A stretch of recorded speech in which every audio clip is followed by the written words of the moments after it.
Keur para bujangan anu umur 18 tahun atawa leuwih eta kudu dilobakeun ulin jeung para janda ngora. Kebiasaan ieu kudu dilestarikeun, Pak. Kusabab para janda loba anu dicandung ku aki-aki. Aki-aki anu loba modus ka janda kaasup jelema anu teu gablek ka era. Sedangkeun kabeh para bujangan anu masih ngarora keneh, masih saranggup keneh, keur mangku janda ngora anu anak hiji. Jadi aki-aki jomblo.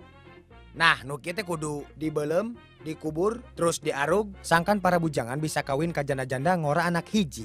Kawin. Jalan hiji-hijina ke para bujangan, Pak. Kudu daek antri. Sangkan para bujangan kebagian kabeh. Bujangan lapuk, jomblo, single, kabeh ge bisa kawin. Leres, supados sadayana tiasa nyararandung ka para janda ngora, kedah diseueurkeun ngawirid peuting. Jeung amalan nu sejena kudu cing harusu.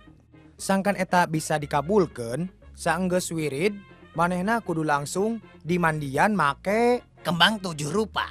Eta oge lamun geus aya jandana anu daekeun ka manehna, jeung jandana teh jelema beunghar, eta mah tong dililakeun. Supaya urang bisa menang janda anu bahenol, urangna kudu bisa neangan anu montok pisan. Sabab goyanganana eta teu katulungan pisan pokona mah. Mantakna para janda kudu dicandung.